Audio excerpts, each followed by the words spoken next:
Cette semaine au balado. Le boycott de X par la gauche bien pensante, le fossé idéologique appelé à s'accroître sous Trump, la pauvreté de plus en plus visible au Québec, sans oublier votre grand enjeu de la semaine. Tout cela et bien plus dans votre Libre Podcast.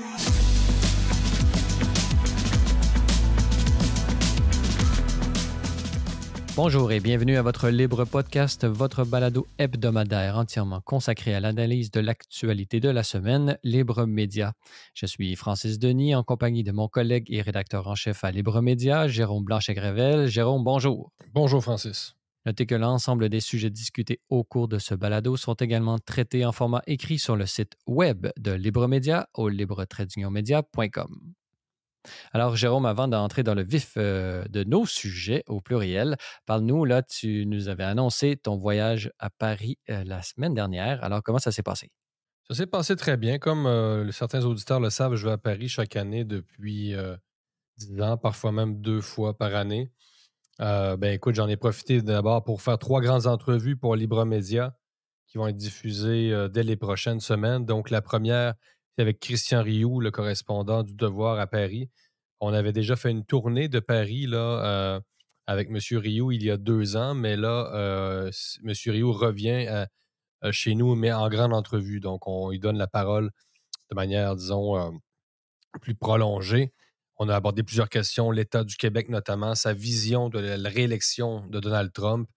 Vous savez, Christian Rioux est l'un des meilleurs journalistes au Québec, je dirais ça, même s'il écrit dans un devoir, dans un journal quelque peu en déclin. Un devoir édulcoré. C'est ça, donc un devoir qui fait de moins en moins ses devoirs, mais c'est comme ça. Deuxième entrevue que j'ai faite, c'est avec le directeur Europe de Bull Bitcoin. C'est la fameuse entreprise basée à Calgary avec qui on a une association. Donc, les gars de Bull Bitcoin, on le sait, sont dynamiques, partagent nos valeurs, etc. Donc, Théo Mogenet, directeur Europe de Bull Bitcoin, nous dresse toute une analyse de l'état de l'économie française, mais aussi occidentale. Donc, comment les États s'y prennent pour tenter de contrôler notamment la monnaie. Donc, le Bitcoin comme tel est une réponse à l'emprise grandissante des gouvernements dans nos vies. Donc, il nous explique tout ça. Je ne peux pas tout vous expliquer parce que c'est un peu, évidemment, technique. Théo maîtrise son sujet à la perfection. Ça a été très enrichissant. Et la troisième, c'est avec un intellectuel français qui s'appelle Gaël Brustier, l'auteur d'une dizaine de livres, quelqu'un qui est présent dans le paysage intellectuel français depuis plusieurs années. Donc, Gaël Brustier livre aussi une critique assez radicale, je vous dirais, de la société française actuelle. Il revient un peu sur le Québec qu'il connaît, où il a déjà séjourné. Donc, une entrevue assez iconoclaste, je vous dirais, où la spontanéité, disons, a guidé la conversation. Donc, bref, 3 grandes entrevues. Moi, personnellement, je suis allé aussi à Tocsin, la radio indépendante Tocsin, une radio amie à Paris. Donc, je suis allé là. Je suis intervenu sur l'avenir des médias, en fait, le thème de nos 2 prochaines grandes conférences du 12 et du 15 décembre à Montréal. Donc, j'ai eu une espèce de discussion. Je ne pourrais pas dire un débat parce qu'on n'a pas eu de désaccords fondamentaux au pluriel avec Martial Bild. Je n'ai pas eu de grand désaccord avec lui. Lui, c'est le directeur de TV Liberté, là, qui est une des premières, probablement la première télé alternative, comme on dit en France. Et je suis allé aussi à Sud Radio avec Alexis Poulain qu'on fait venir à Libre Média justement pour ces 2 grandes conférences-là sur la liberté d'expression et l'avenir des médias. Donc, c'était fort agréable de la Sud Radio. Sinon, sur le plan plus personnel, Francis, j'ai assisté à la leçon d'adieu de Maffesoli, le sociologue Michel Maffesoli, qui vient d'avoir 80 ans. Il a eu 80 ans la semaine dernière. Donc, j'ai assisté à sa conférence, sa Lectio Magistralis, là, vraiment sa conférence de clôture d'un colloque qui lui rendait hommage. Je n'ai malheureusement pas pu être là les 2 jours et au colloque, mais j'ai pu attraper sa conférence de clôture qui était vachement intéressante. Là, vous voyez que j'ai déjà des expressions françaises après seulement une semaine à Paris.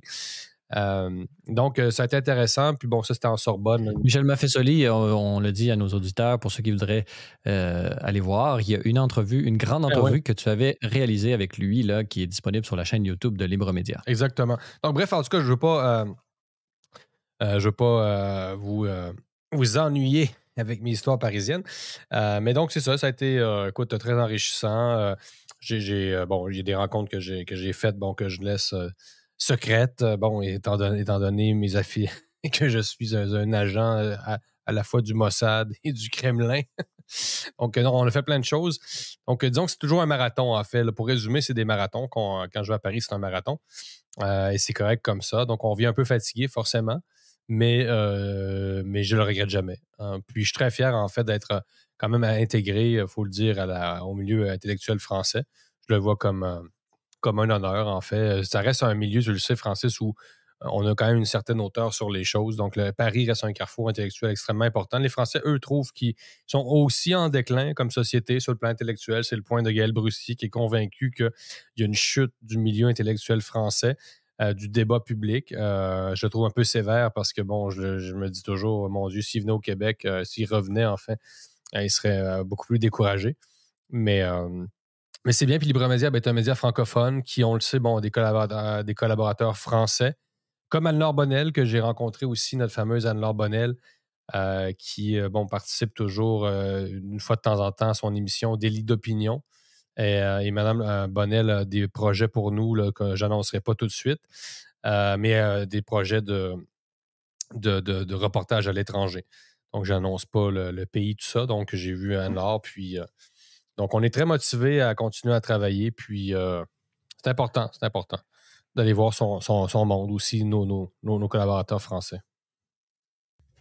Beaucoup de choses à venir sur Libre Média, de cette belle relation que nous entretenons avec la mère patrie, entre guillemets, Ouais. qui est la France et Paris. Et pour ceux qui voudraient en savoir davantage sur le bull Bitcoin dont notre ami Jérôme a discuté, et la grande entrevue sera bientôt disponible sur la chaîne YouTube de Libre Média. C'est une plateforme transactionnelle. Vous pouvez aller visiter où on répond à toutes vos questions sur Bull Bitcoin, B-U-L-L, Bitcoin, B-I-T-C-O-I-N.com.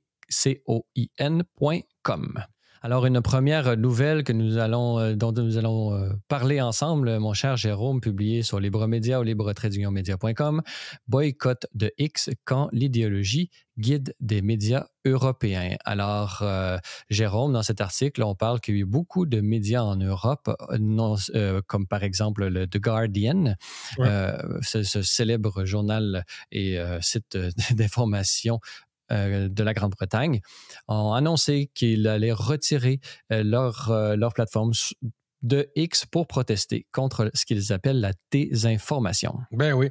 Donc, écoute, c'est une réaction, forcément, je pense, à la réélection de Trump. Bon, c'est pas la première fois que des gens ou des organisations menacent de se retirer de X. Ça devient un peu lassant parce que finalement, on sait plusieurs partent et reviennent parmi ces personnes et organisations. Il y a quelque chose de très bébé d'abord dans tout ça. On a vraiment l'impression que les gens quittent, ou en tout cas temporairement, X pour simplement protester contre finalement les désaccords. C'est-à-dire qu'on a l'impression que on quitte X. T'es pas d'accord avec moi, je joue plus. C'est ça. C'est un peu la cour d'école. À partir du moment où, je suis pas sur une plateforme en forme de safe space, je veux la quitter. Donc, moi, je veux évoluer dans une bulle, je veux évoluer dans un espace sécurisé idéologiquement. C'est très, très, très puéril parce que ce qu'on aurait imaginé, les gens de droite, entre guillemets, menacés de quitter massivement Facebook parce que Mark Zuckerberg ne partageait pas leurs idées. C'est jamais arrivé. Hein. Enfin, on sait que Mark Zuckerberg était plutôt démocrate. Bon, peut-être que c'est moins vrai depuis qu'il s'est excusé d'avoir collaboré avec l'administration Biden pour faire de la censure, en fait. Là, donc, quelques jours après l'arrestation de Pavel Durov à Paris, le fondateur de Telegram. Mais est-ce qu'on sait que Facebook a des tendances woke, entre guillemets, depuis longtemps, et jamais on a vu des gens de droite, pour ce que ça veut dire encore la droite, menacés de quitter massivement Facebook parce que, bon, on y trouverait trop de points de vue avec lesquels on n'est pas d'accord. Pourtant, une certaine gauche, c'est exactement ce qu'elle fait. Donc, Elon Musk, on ne l'aime pas. On n'aime pas sa plateforme. On lui reproche évidemment ses préférences politiques qui sont pour le moins maintenant ostentatoires et décomplexées. Donc là, on sait que Musk est appelé même à jouer un rôle dans la prochaine administration Trump. Donc, cette espèce de réaction qui avait déjà commencé, donc se radicalise. Et là, on veut passer de la parole aux actes. Bon, comme je vous dis, c'est pas nouveau. Rappelez-vous de Guy Lepage, là, qui a déjà une année ou deux a quitté X je pense, juste après le rachat, en fait. Dès que Musk a acheté X, dans le fond, on a eu des petites vagues de protestation là, ou de Mmh. grandes vagues. Donc là, moi, je pense. Sachant que là, celui que tu viens de nommer, Guy Lepage, n'était pas nécessairement celui qui adoucissait le discours sur X. Au contraire, il y allait d'insultes assez corsées assez Oui, souvent. Donc, des tableaux là, où il dit Esti de conne à peu près 70 000 fois. Là. Donc, il y a des gens qui se sont amusés à compiler, c'est ça, faire des compilations des réponses pour le moins. Oui, c'est ça, de notre Guy Lepage national. Donc, c'est pas d'hier, c'est la suite, c'est la continuité de tout ce qu'on avait vu, mais c'est un autre niveau. Donc, quand même, quand on parle en France du groupe Sud-Ouest, bon, qui quitte par communiqué, etc., Sud-Ouest, ensuite Ouest-France, donc le Guardian, effectivement, qui n'est pas un journal confidentiel non plus au Royaume-Uni, Vanguardia, c'est ça, le journal espagnol, je pense que c'est catalan, ça, en fait.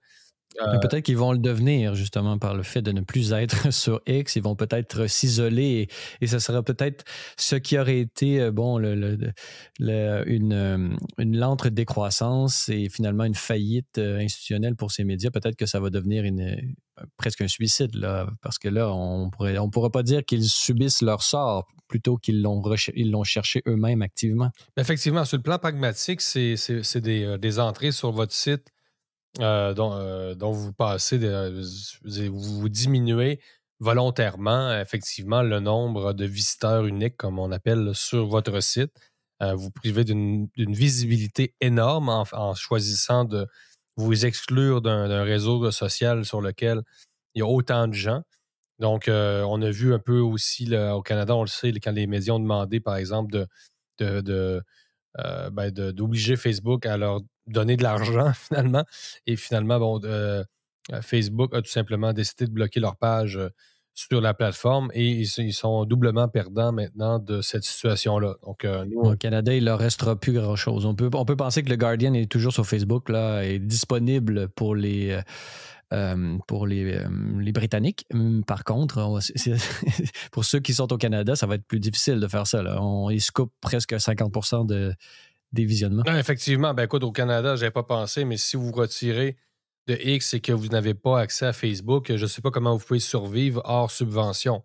Évidemment, c'est le respirateur des subventions artificielles, respirateur artificiel ouais, de l'État qui maintient ces médias en vie.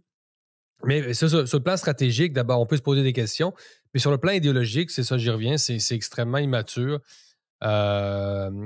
Il faut voir un peu comment c'est présenté, notamment par le maire de Longueuil, là, M. Boyer, bon, qui tantôt a annoncé lui aussi son retrait de X et Stéphane Boyer, hein, bon, qui se plaint évidemment de la haine, des faux comptes et les théories du complot, empêchant les échanges constructifs et les débats sereins.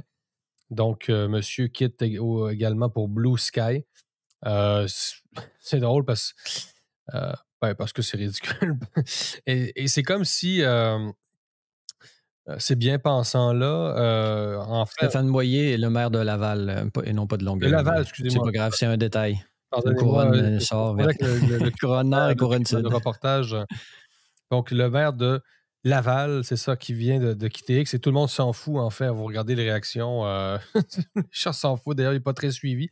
Monsieur est suivi par 2700 personnes et moi-même 30 000. C'est quand même drôle, hein, aussi. On voit les sociétés officieuses, sociétés officielles, comme dit Mafessoli, ça ne veut pas dire bon, qu'ils ne sont pas importants, mais on le voit de plus en plus aussi sur la télévision, des gens qui sont là chaque jour à la télé et qui sont suivis par pratiquement, par personne, en fait. Donc, il y a des gens qui.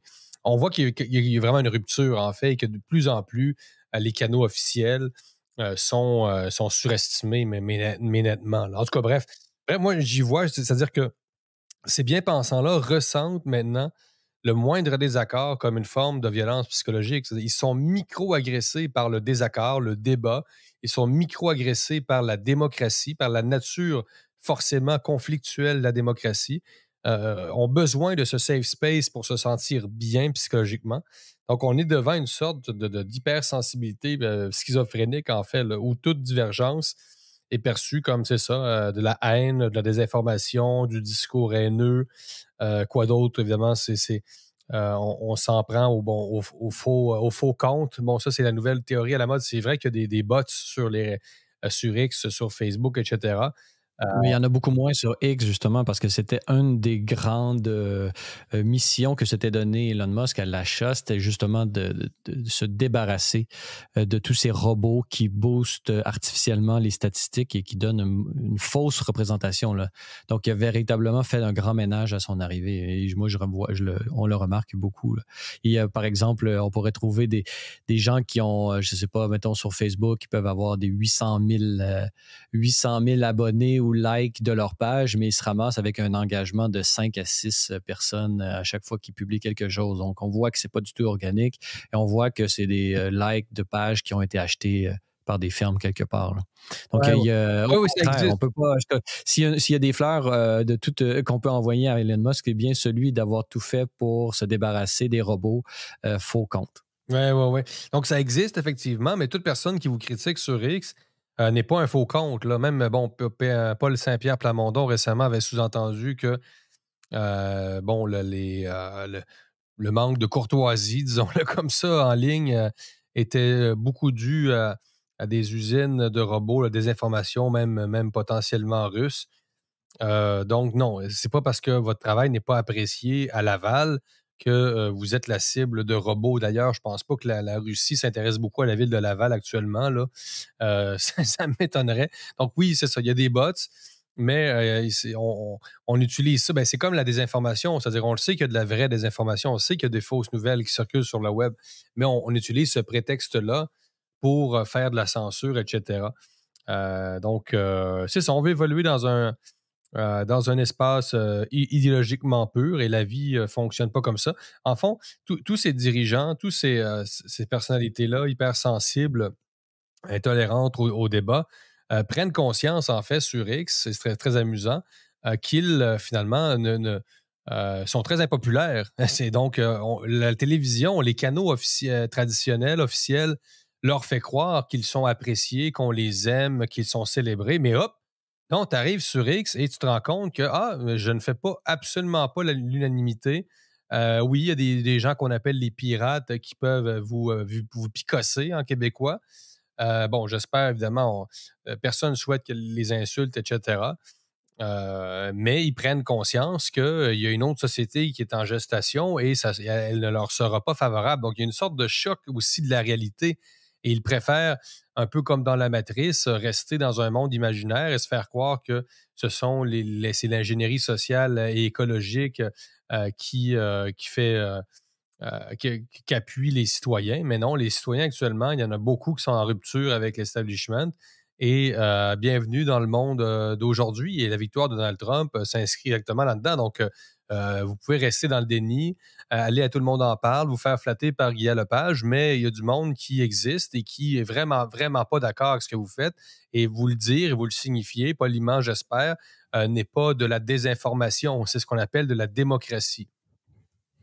Ce qui est drôle aussi avec Blue Sky, c'est qu'ils se ramassent avec un gros problème. C'est que, par exemple, juste pour de Babylon Bee, ils ont ouvert eux aussi des comptes, ce qui est un compte satirique conservateur aux États-Unis, de Babylon Bee, qui était très populaire aussi, qui avait pour fan Elon Musk lui-même. Et c'est une des raisons pour lesquelles il a décidé d'acheter Twitter à l'époque. C'était justement parce que The Babylon Bee avait été censuré.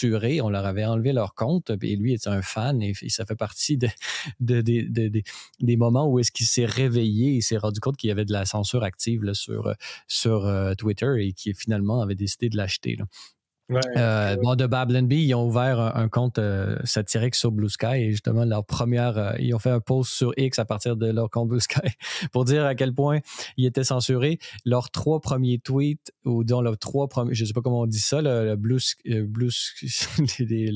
publication Blue Sky ont été cachés et qualifiés d'intolérantes. Donc, on voit à quel point... et je pense qu'il y a un problème de serveur aussi sur Blue Sky parce que parce que les gens n'étaient pas...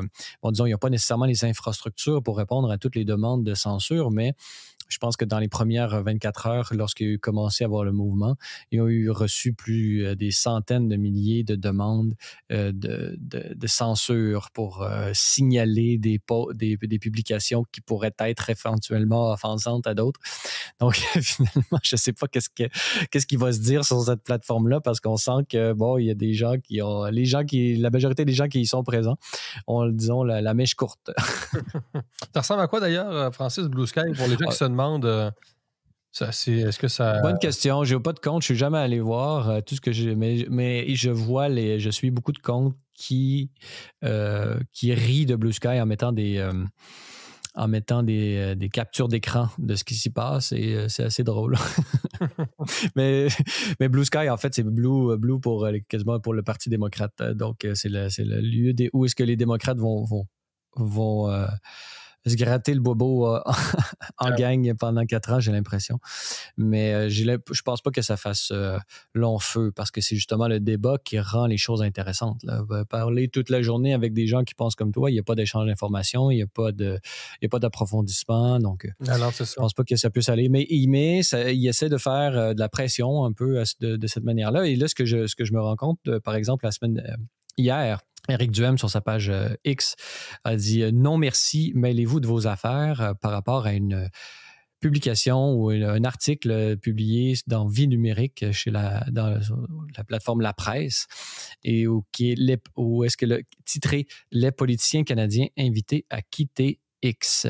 Donc, on fait pression. Là, on essaie de faire pression aussi sur les politiciens pour qu'ils quittent X et finalement qu'il n'y ait plus besoin de faire référence à cette plateforme. Donc, on essaie de passer d'un côté les médias quittent, de certains médias, là, ou certains médias mourants, on pourrait aussi les qualifier comme ça, quittent, là, ils essayent de peut-être emmener certains politiciens pour ne pas avoir à même consulter. Donc, on est vraiment dans un désir de pureté ou de translation. On essaie de changer l'environnement pour reprendre le contrôle du discours. C'est ça, ben oui. C'est ça, ils ont perdu le contrôle du message. C'est ce que je disais à Toxin mardi, lundi, mardi. Donc, ils ont perdu le contrôle du message. C'est une sorte d'orgueil. Donc, ils sont blessés en quelque sorte. Mais il y a toute quand même la dimension psychologisante du wokisme qui est vraiment devenue plus que politique, en fait. C'est une sorte de psychologisation du politique, là.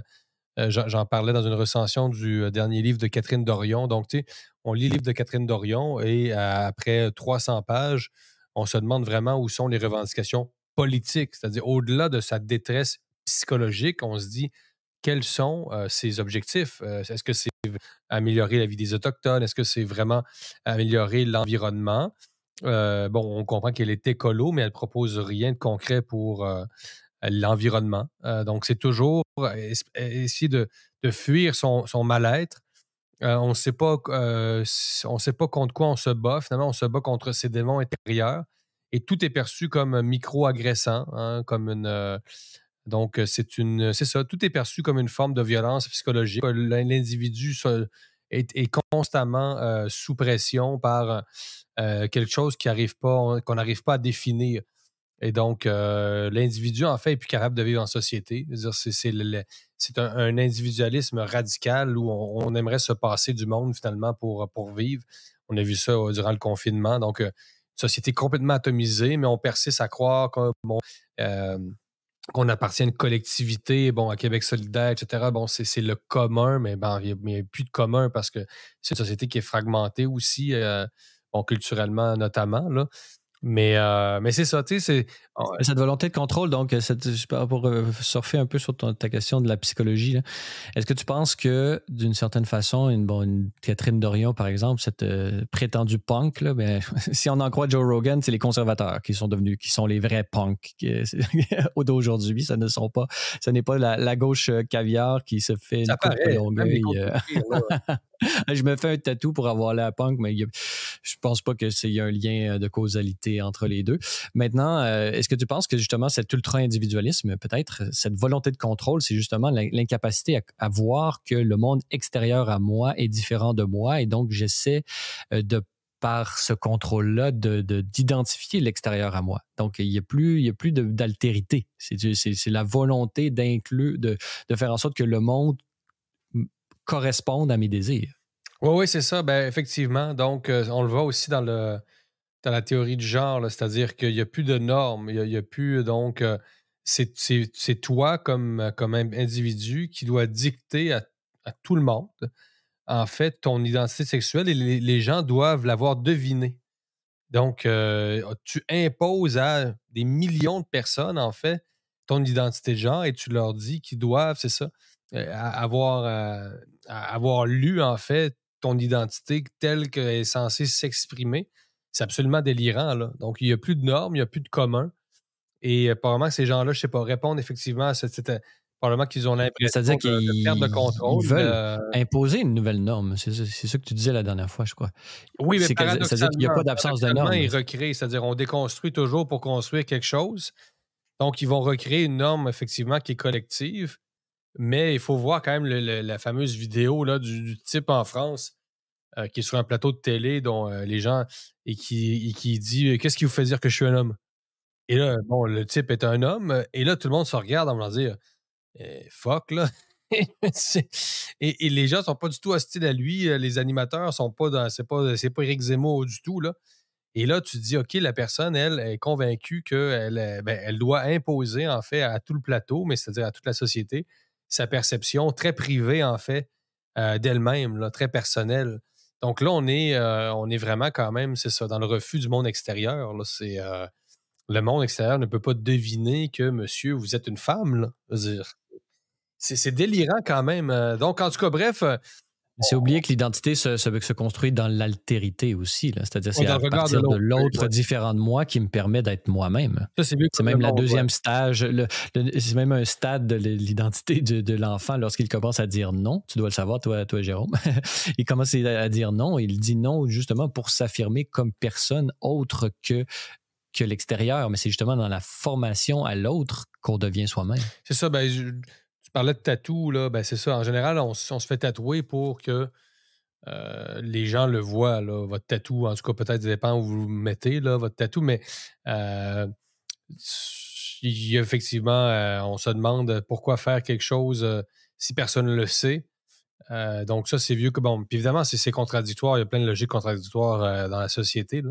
Mais pour revenir au psychologisant, parce qu'on pourrait en parler longtemps, mais c'est ça. Moi, je pense que le wokisme se distingue nettement par son caractère psychologique. C'est une des thèses que j'aimerais développer là, peut-être plus longuement dans un éventuel essai, si j'avais plus de temps. Là. C'est qu'on est dans une société, c'est ça, où même le vocabulaire qu'on emploie, c'est toujours du psychologique. C'est-à-dire, dans les nouvelles actuellement, je faisais la blague récemment, mais tout est inquiétant. C'est-à-dire, au Québec en particulier, prenez n'importe quelle nouvelle et présentez-la sous l'angle de l'inquiétude. C'est-à-dire, bon, Donald Trump réélu, des citoyens inquiets. Vague de chaleur, exact, ouais, c'est toujours l'axe sécurité danger. Des vagues de chaleur inattendues, des citoyens inquiets. Des vaches égarées en Montérégie, des citoyens inquiets. Donc, tu sais, c'est toujours, donc on est toujours dans l'inquiétude et ça marche. Les gens sont inquiets, veulent être inquiets encore plus apparemment, mais pas tout à fait, mais on est dans une surenchère de l'inquiétude, de la peur. On vient évidemment à la peur, la fameuse peur, bon, qui est vraiment un concept pivot. Donc, peur de ci, peur de ça, quels sont les risques de mourir en randonnée pédestre. Bref, on revient en tout cas, on vient de faire beaucoup de chemin sur les départs de X, de nos chers bien-pensants, mais en tout cas, je trouve que c'est ça, c'est puéril, je trouve que c'est antidémocratique, puis ils se voient pas parce qu'ils font rire d'eux, comme tu le relèves, là, avec... ils ont perdu... ils n'ont pas l'aura qu'ils pensent. Ils sont vraiment... ces gens-là sont en processus de has-beenisation à vitesse grand V. On rit d'eux à travers les memes. le monde est quand même un peu en train de s'inverser, là. Tu dis, les punks sont les nouveaux conservateurs. Bon, ça, c'est, les conservateurs sont les nouveaux punks. Ça veut dire, bon, Joe Rogan, mais quand tu regardes un Milei en Argentine, d'ailleurs, il y a un groupe punk en Argentine qui a consacré une chanson à Milei, un groupe punk, donc pas un groupe de death metal, là. Bon, vous direz, c'est peut-être proche, pas tout à fait, là. Donc, y a-tu quoi de plus punk en Argentine que Javier Milei, les côtes de cuir, cheveux ébouriffés, et qui a vraiment une chanson punk qui lui. Et anti-establishment. C'est-à-dire qu'aujourd'hui, une Catherine Dorion peut essayer de nous faire croire qu'être punk, c'est vouloir plus de taxes, plus d'impôts, moins de liberté, mais je pense qu'on est assez intelligent pour se rendre compte que c'est absolument le contraire, là. Oh, C'est-à-dire, oui. le punk, c'est celui qui veut plus de liberté, anti-establishment et qui envoie, entre guillemets, chier tout le monde sans conséquence. Ouais. Puis on le voit aussi dans des médias là, nouveaux là, comme celui de Roxane La Banane, là. Donc, ces gens-là, je les connais pas, mais on dirait des punks de droite, en fait. Là. J'ai l'impression que ces gens-là étaient des vrais punks à l'origine, ou en tout cas gravitaient Mais autour est-ce que des punks de gauche, c'est possible? On peut pas aujourd'hui. vouloir plus. Non, mais de tout temps, est-ce qu'on a pu penser qu'être punk, ça voulait avoir plus de contrôle, plus d'État, plus de taxes, plus d'impôts? Je veux dire, ça a jamais été. Le mouvement punk, ça n'a jamais été, ça a jamais été de gauche, là. Peut-être que la droite non plus, il y a eu un moment donné, mais là, la droite a vraiment assimilé le punkisme, on pourrait dire, là, aujourd'hui. Ouais, ben c'est ça, les courants punk, quand même des anarcho-socialistes, là, ça dépend quel groupe. Là. Après ça, il y avait des skinheads, je pense, de gauche là, et de droite aussi, forcément. Il faudrait, écoute, que je me repenche là-dedans. L'anarchisme, quand même, n'est pas associé à la droite, mais par contre, peut rejoindre le libertarianisme. C'est le pivot ici, là, anarchisme, libertarianisme. Donc, mais Mais là, anarchie, on parle de Milei comme un anarcho-capitaliste. oui, c'est ça. Oui, oui, c'est ça. Donc, oui, la jonction, elle est ici, là. C'est le côté libertaire, là, qu'il soit de droite ou de gauche. Donc, ça peut rejoindre. Mais tu as quand même dans le mouvement punk, les groupes de punk dénonciateurs comme les vulgaires machins, tout ça était quand même, c'est un groupe de gauche, là. Ça dépend quand même quel punk, là. Je pense que Il était peut-être pas punk finalement. C'est pas parce que tu joues de la guitare avec un rythme rapide Bérurier que Noir, quand même, c'est le t'es groupe vraiment punk. d'extrême gauche, quand même, Bérurier Noir, le fameux groupe mythique en France, légendaire, là. Non, non, c'est sûr qu'il faut sortir du simple rythme musical pour pour Les savoir qui est paroles, quand punk et même. qui ne l'est pas, mais Beru, c'est extrême gauche il- quand même. Tu sais, c'est des opposants là, farouches au Front ouais, le Front National. National n'est peut-être pas punk non plus. Quand même. Mais je comprends ce que tu veux dire. Au-delà de la vibe, l'esthétique, la vibe, tu sais, il y a eu il y a un débat, effectivement. Mais je suis pas sûr que tous les punks iraient jusqu'à dire, surtout au Québec, qui sont à droite, là. Non, je pense pas non plus. Mais peut-être qu'il n'y a pas de punk au Québec finalement. Enfin, c'est un autre Ça reste pas débat. grand. On n'en voit plus. D'ailleurs, des punks hein, au Québec. Non, On n'en voit plus ben, ils grand. ont vieilli, hein. On n'en voit Ils ont plus. vieilli. Ils sont rendus à 40 ans. Mais il y en a qui. Surtout la dernière vague de punk, là, c'était le skate punk californien, hein. Ouais, il y a Mais ça c'est vrai que même aussi. la plupart de ces groupes-là, moi, je réécoute mes groupes d'enfants, d'adolescence, Good Riddance, AFI, Strung Out, bon, je pourrais nommer, là. Il y a j'ai eu une autre vie où est-ce que j'étais moi-même bouncer dans tous les shows punk de Québec pendant à peu près 10 ans. J'étais là, à la porte. Peut-être que vous me replacerez. J'ai vu quand même passer devant toi au moins une fois. Ah, peut-être. Get a Room Production, c'était l'endroit où on pouvait me trouver à l'époque. Mais c'est sûr que de tous ces gens-là, ben, on pourrait les catégoriser de gauche, là, c'est clair. Bon, mais c'est sûr que les Pas les toujours mouvements réfléchi, politiques, hein, les c'est ça. mouvements idéologiques et les mouvements culturels comme ça évolue. Et donc, oui, qui est punk, qui ne l'est pas. Mais moi, j'ai l'impression qu'il y a quand même quelque chose d'assez contestataire dans le Mhm. mouvement punk. Il y a quelque chose d'assez anti-establishment. Et dès que vous devenez l'establishment, vous cessez d'être punk, j'ai l'impression, là. Donc, il y a toujours cet aspect-là qui fait partie de l'essence. Donc, c'est pas nécessairement une condition suffisante, mais c'est une condition nécessaire. Et si vous ne l'avez pas, vous n'êtes pas punk. Excellent. Boycott de X quand l'idéologie quitte des médias européens. Un article à lire sur Libremédia au libretradingmedia.com. Un deuxième article qu'on peut lire sur Libremédia, toujours en lien avec ce dont nous parlons depuis quelques semaines déjà, cette élection de Trump et qu'est-ce que ça veut dire pour le monde occidental en général. Un article intitulé « Le fossé entre les médias et le peuple américain va encore s'élargir ». Alors, un article de Simon Leduc dans lequel il explique, selon lui, que le fossé entre les médias traditionnels et le peuple américain ne cesse de s'élargir et que la réélection de Donald Trump va empirer un peu la situation. Et il s'est entretenu avec Adrien Pouliot, l'ancien chef du Parti conservateur et homme d'affaires. Pour lui, ça ne peut que s'accélérer. Donc, c'est pas nécessairement disons, un avenir radieux. Ce qu'on a décrit dans la première partie de ce balado, Jérôme, c'est-à-dire que, bon, les gens vont se séparer.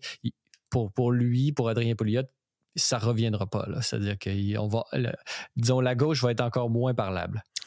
Oui, c'est ça. Ben, il est assez optimiste quand même, Adrien Pouliot, malgré tout, parce qu'il se réjouit en fait de la victoire des médias alternatifs sur les médias traditionnels dans le cadre de cette réélection de Trump.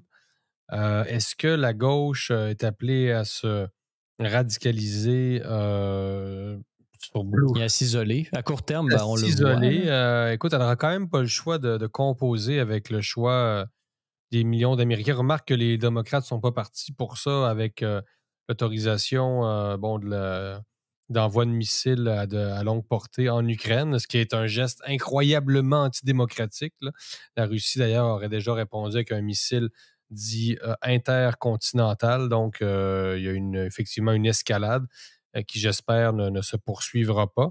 Donc, des deux côtés, c'est un peu comme au hockey, là, on joue le tout pour tout. Les deux camps ont envie d'enlever le gardien à dernière minute avant l'arrivée de Trump. Donc, ça se joue des deux côtés. Ça aussi, bon, c'est un peu puéril, mais c'est un peu le jeu de la guerre. Donc, évidemment, la frontière va être fixée. Fait que les deux camps veulent avancer le plus possible pour le jour où, effectivement, les frontières seront fixées grâce à un nouveau traité.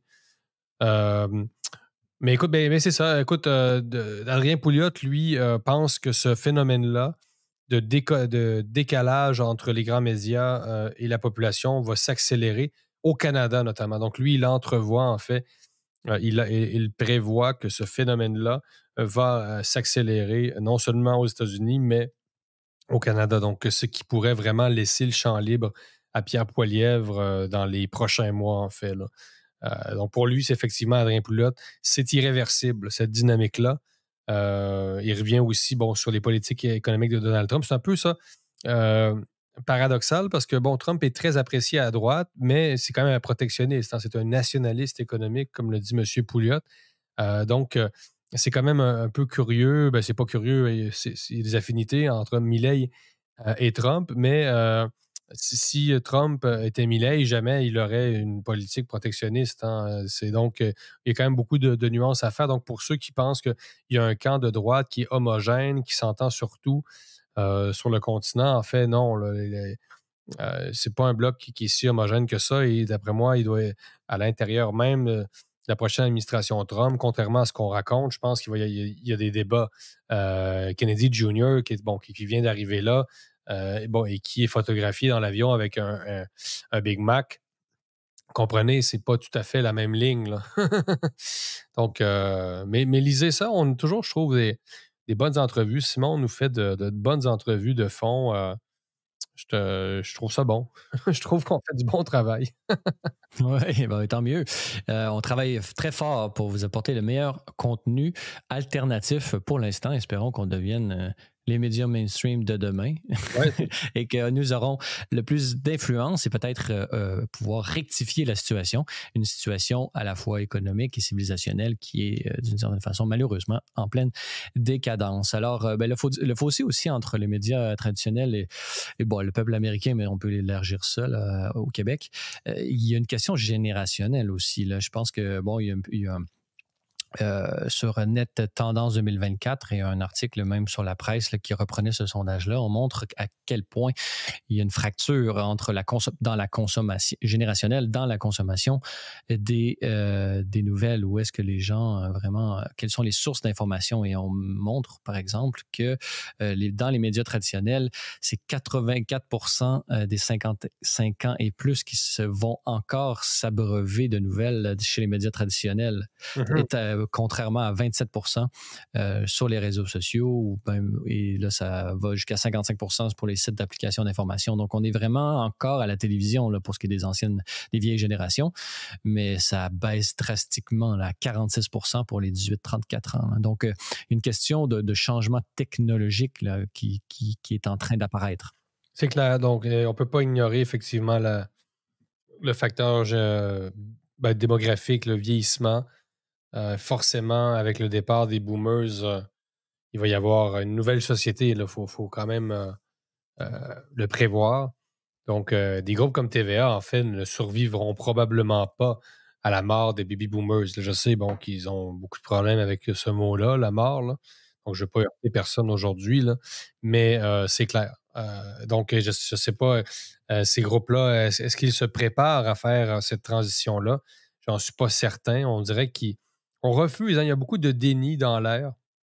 Hein, encore l'élection de Trump, les médias, les grands médias, les médias traditionnels n'ont pas su réagir, ils n'ont pas su comment réagir. Ils continuent d'ailleurs avec leur avalanche de clichés. D'ailleurs, j'ai constaté lors de mon séjour à Paris, je m'en doutais qu'il y avait un peu la même dynamique en France. C'est clair, les médias, ça ressemble beaucoup au Québec quand même actuellement en France. Ce clivage entre, c'est ça, les médias traditionnels et les médias alternatifs, il est en train de se passer un peu la même chose. Il y a plus d'offres, par contre. Il y a plus de petits joueurs qui émergent qu'au Québec. Forcément aussi, les Français sont quand même, je pense, 66 millions. Donc, ça reste, ça grouille plus. Mais c'est, comme nous le dit Adrien Pouliot, le déclin des médias traditionnels semble inévitable.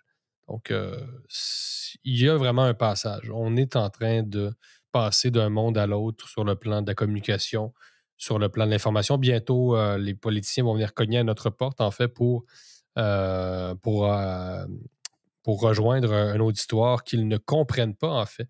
Et il y a vraiment une grosse, grosse mise à jour, en fait, qui doit être faite rapidement du côté des politiciens. Quand je regarde un PSPP, si tu veux gagner un prochain référendum, cher PSPP, je ne devrais pas te tutoyer, là, mais il va falloir que tu comprennes ça. Là. J'espère que c'est en branle au PQ, là, cette stratégie-là. On ne gagnera pas un prochain référendum au Québec sans passer par les médias alternatifs. Là. Oubliez ça. Non, puis aussi, il faut penser aussi au modèle économique. C'est-à-dire que là, vous l'avez mentionné, on est sur un modèle de subvention parce que tout le monde serait déjà fermé, là, la clé sous la porte. Ça ferait longtemps s'il n'y avait pas ces subventions-là qui, d'une certaine façon, ne sont pas la voie d'avenir, justement, parce que ça empêche la créativité, ça empêche, ça fait en sorte que les gens sont trop confortables et l'innovation, ils travaillent de 9 à 5 et c'est tout. Donc, c'est pas la façon, c'est pas la manière de recruter socialement les gens les plus motivés et donc les plus pertinents pour ce travail-là de journalisme. Par exemple, au lieu de passer à de la subvention qui est le modèle actuel, pourquoi ne pas offrir crédit d'impôt pour le don à un média? Donc, dès que vous faites un don à un média, vous avez un crédit d'impôt. Donc là, je pense que ça serait une bonne manière pour à la fois susciter des fonds pour les nouveaux médias pour que les gens restent informés parce que c'est important l'information. On n'aurait pas un média comme Libre Média si on tenait pas on prenait pas à cœur la mission médiatique et de journalisme. Mais en même temps, en faisant des crédits d'impôt, vous permettez au public de choisir qui il désire voir participer. Et donc, il y a quelque chose qui serait beaucoup plus méritocratique. Et donc, qui dit méritocratie dit innovation, dit talent, dit divertissement, dit nouvelle façon, dit innovation et tout ça. Donc, je pense que la meilleure façon, ce serait de sortir du modèle subventionnaire moribond qui entretient et qui est du gaspillage d'argent vers un modèle beaucoup plus, on pourrait dire, interactif, au sens où, vous choisissez vers qui vous allez le donner. Nous allons donner des crédits d'impôt. Mais pour l'instant, ça ne fonctionne pas. Je veux dire, il n'y a que la presse qui fait ça, mais c'est simplement pour subventionner les retraites de ceux qui l'ont pris. Donc, il y a quelque chose, il y a vraiment un changement à faire au niveau fiscal pour permettre à la nouvelle génération et aux nouvelles technologies de prendre le devant et d'innover. Je suis tout à fait d'accord. Donc, on suit ça. Vous le savez, chers auditeurs, on est aux premières loges, en fait, de ces transformations, étant partie prenante, en fait, de ces transformations. Donc, toute l'évolution des médias, puis c'est le thème aussi de nos 2 prochaines conférences. Ce sont des thèmes qui au quotidien, retiennent notre attention pour des raisons évidentes, mais aussi parce que la communication est au cœur de la politique, est au cœur des enjeux qui façonnent le monde de manière générale. Hein. Passer des messages, hein, c'est au cœur de l'action politique en général. Donc, bref, suivez-nous à libre-media.com. Et on invite justement nos auditeurs à se procurer des billets, que vous soyez à Québec ou à Montréal. À Québec, le 12 décembre et à Montréal, le 15 décembre, à cette belle conférence intitulée « L'avenir des médias et la liberté d'expression » où de nombreux panélistes, dont toi, Jérôme, mais tu seras accompagné de Yann Sénéchal, Alexa Lavoie, Alexis Poulain et Nicolas Vidal, ces 2 derniers étant des vedettes des nouveaux médias français, alors qu'ils viennent de France spécialement pour l'occasion. Alors, ça va être véritablement un lieu pour réfléchir à l'avenir des médias, conjointement aux 2 côtés de l'Atlantique. Alors, véritablement, un événement à ne pas manquer. Et vous pouvez vous procurer les billets sur Libre Média au libre-media.com. La liberté d'expression subit une attaque sans précédent. Au Royaume-Uni, des internautes ont été arrêtés pour de simples retweets. En France, Pavel Durov, le PDG de Telegram, a été arrêté dans des circonstances encore floues. Au Brésil, X a été suspendu. Des démocrates américains rêvent de bannir ce qu'ils appellent la désinformation. Le Canada n'échappe pas à cette vague de censure. Libre Média se tient debout. Libre Média est le seul média indépendant au Québec à offrir des analyses, mais aussi du contenu journalistique montrant l'envers du décor. C'est vrai, nous avons connu un départ canon, mais nous avons encore besoin de vous. Il en va de notre durabilité. La liberté d'expression n'est pas gratuite. Elle exige des sacrifices, il faut investir en elle. Abonnez-vous, faites un don et rejoignez notre communauté. Libre Média, c'est beaucoup plus qu'un site web. C'est votre porte d'entrée dans l'univers médiatique. À Libre Média, nous croyons qu'il faut vous donner les moyens d'accéder aux informations qui comptent pour vous. Gardez une longueur d'avance grâce à nos analyses approfondies et à notre couverture exhaustive. Pour tous les détails, visitez notre site web au libre-media.com. Aimez, partagez, abonnez-vous dès maintenant. Libre Média, parce que vos choix sont importants. Et Francis, cette semaine, tu as diffusé sur la chaîne YouTube de Libre Média un nouveau reportage qui fonctionne très bien, intitulé sur YouTube « Québec, on nous cache de nombreuses crises », donc un reportage consacré à l'appauvrissement, en quelque sorte, des Québécois. Oui, c'est ça exactement. On est encore dans la description du déclin visible devant nous. La majorité, c'est une nouvelle qu'on préparait depuis longtemps puisque, j'ai fait, pour ceux qui ont l'œil attentif, ils ont vu que certaines entrevues ont été faites plutôt par température froide et d'autres par température chaude. Mais on avait réalisé quelques entrevues cet été parce qu'il y avait eu à Longueuil notamment cette question de campement. Donc, Longueuil, c'est pas Montréal, donc c'est autrefois une banlieue presque de Montréal. Et donc, ils sont moins habitués à voir des campements avec de la consommation de drogue et laisser tout près des écoles parfois, tout ça. Donc, il y a quelque chose de nouveau et de frappant dans le fait de voir des gens habiter dans des tentes en ville.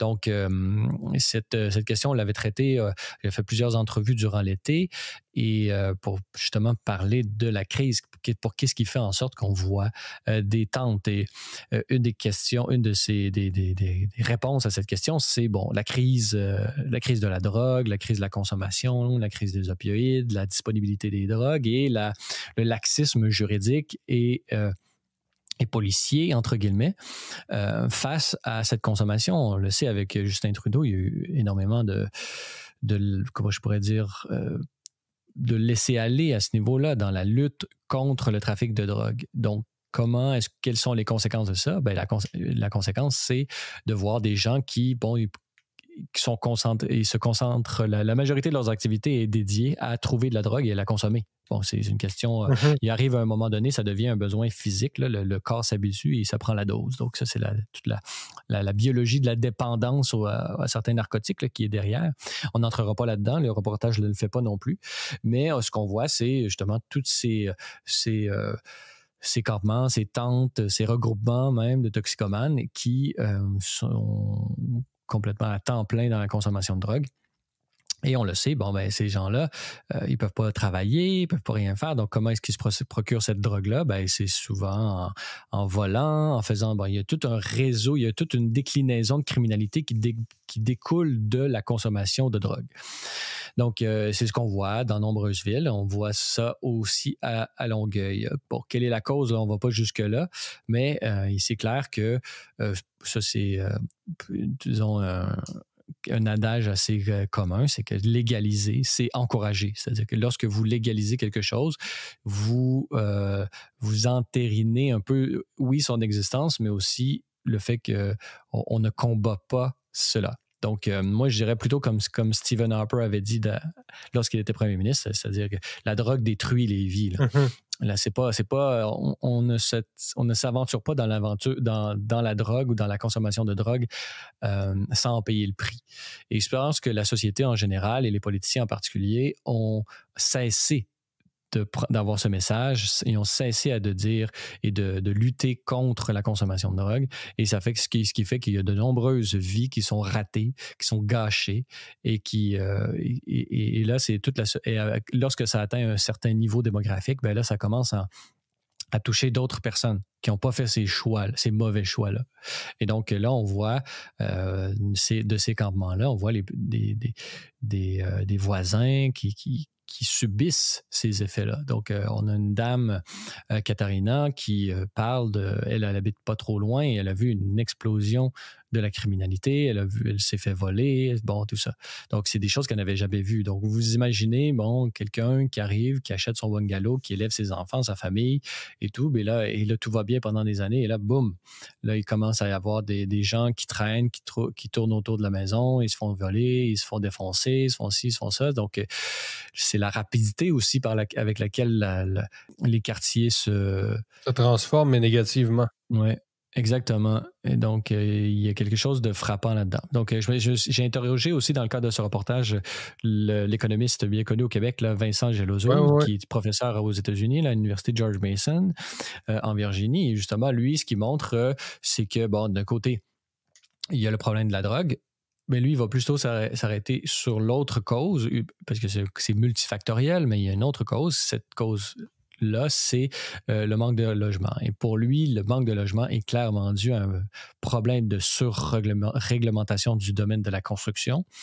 et de l'économie en général. Qu'est-ce qui fait en sorte que il y a l'inflation. Qu'est-ce qui fait en sorte que, par exemple, l'inflation dans le logement, oui, il y a la dilution du pouvoir d'achat, oui, il y a la dilution de la valeur du dollar canadien, mais il y a aussi le fait que lorsque vous empêchez la construction pour mille et une raisons, bonnes ou mauvaises, vous créez de la rareté. Et lorsque vous créez de la rareté, les biens présents et, disons, disponibles prennent de la valeur, mais ce n'est pas une vraie valeur, c'est une valeur artificielle que vous avez créée de toutes pièces par vos réglementations.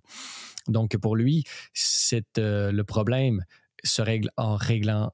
comment règle-t-on un problème? En s'occupant de la cause. Et donc, la cause, c'est la surréglementation.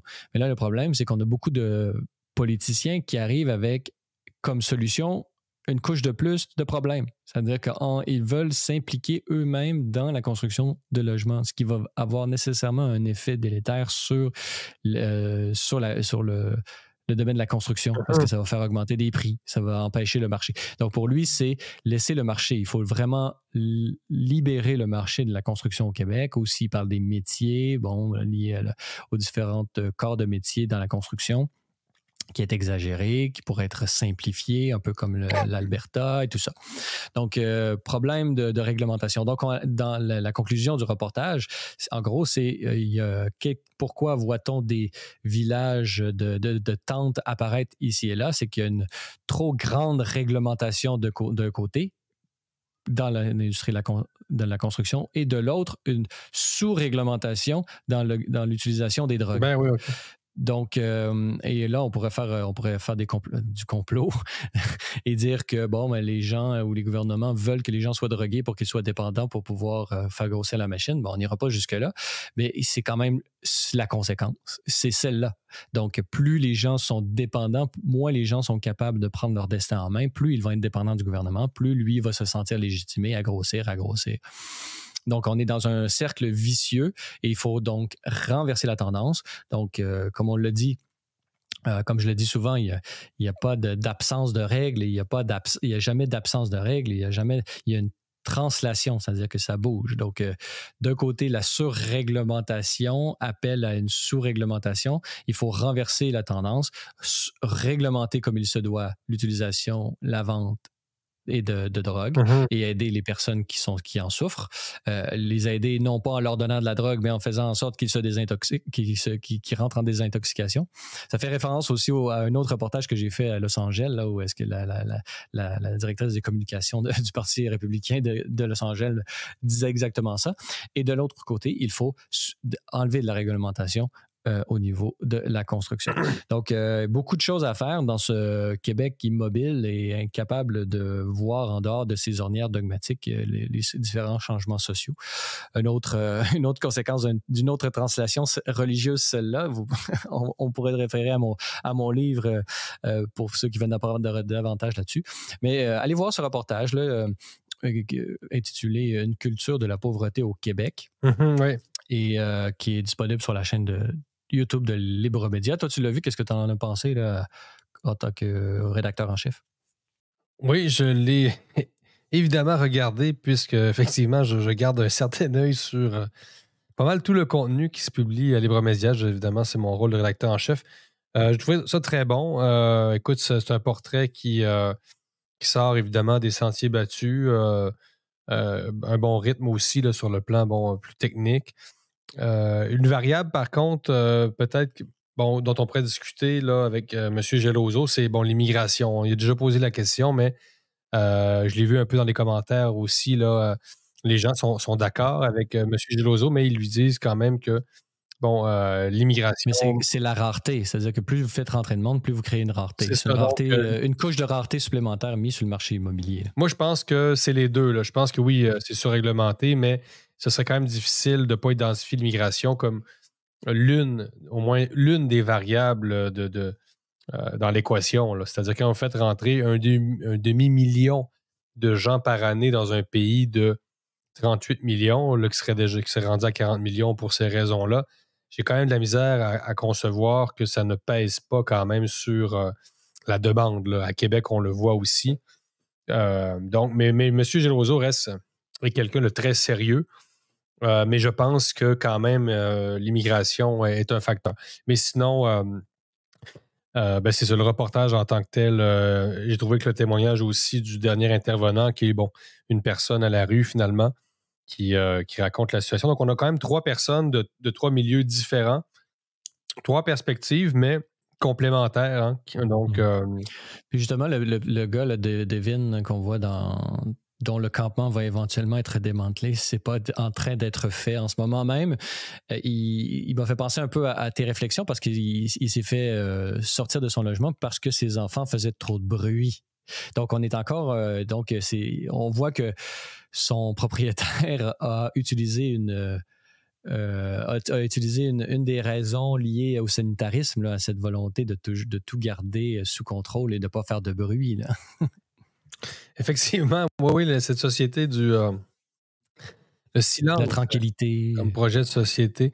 Non, écoute, j'invite tous nos auditeurs à aller voir ça. Il est disponible sur YouTube, mais je rappelle aux gens que nos reportages sont quand même répertoriés sur le site, publiés sur le site, parce que tout le monde, tous ceux qui nous suivent ne vont pas directement sur YouTube. Donc, il y a toujours un court article sur libremedia.com avec un trait d'union qui présente le reportage. Donc, pour ceux et celles là, qui voudraient, qui ne consultent que le site Internet, ne vous en faites pas. Tous les reportages s'y retrouvent. Donc, vous allez les retrouver. Un article intitulé « Quand les pouvoirs publics nient l'évidence de l'appauvrissement ». Un article à lire sur le site de Libre Média avec un reportage vidéo sur Libre Média ou libre-media.com. Alors, Jérôme, en terminant, je sais que beaucoup de nos auditeurs étaient déçus la semaine dernière de ne pas avoir de grand enjeu. Ils seront consolés en sachant que tu en as un cette semaine. Et un savoureux, Francis. C'est savoureux quand même. J'étais un peu sévère. Pour ceux qui veulent aller voir, j'étais un petit peu sévère à Tocsin sur le Journal de Montréal en France. Allez voir cette entrevue-là avec Alexis Poulain à Sud Radio. Mais mon grand enjeu de la semaine, c'est un article de TVA Nouvelles, donc du groupe québécois. Un article qu'on retrouve sans doute aussi dans le Journal de Montréal, puisque c'est le même grand groupe, intitulé « Une automobiliste conserve bien sa Kia 2017 grâce à un traitement anti-rouille annuel ». Donc, c'est fantastique. Et le sous-titre, c'est « Mélanie Bergeron est capable de conserver sa voiture en bon état en raison des traitements annuels ». Donc, on la félicite. Bravo. Vous avez réussi à bien garder votre véhicule en bon état. On se demande vraiment l'intérêt de lire ça. C'est pas le guide de l'auto. Dans le guide de l'auto, je comprendrais, mais que le lecteur lambda s'intéresse au Kia 2017, alors que 2 jours avant, on autorisait Kiev à envoyer des missiles de longue portée en Russie, me paraît quand même un peu douteux. Alors, tenez-vous-le pour dit. Voilà, c'est tout pour le balado de cette semaine. N'hésitez pas à nous donner vos commentaires ou une note sur les différentes plateformes de balado-diffusion. Cela nous aide beaucoup à faire connaître et rayonner le podcast. Vous êtes également invité à nous rendre visite au libre-media.com, sur X, TikTok, ou si vous êtes à l'extérieur du Canada, ce pays libre et démocratique, vous pouvez nous rejoindre par l'ensemble des plateformes du groupe Meta. Alors, Jérôme, bon week-end à toi. Bon week-end à tous nos auditeurs. Et à vous tous et toutes, merci d'avoir été des nôtres et revenez-nous la semaine prochaine pour un autre épisode du Libre Podcast.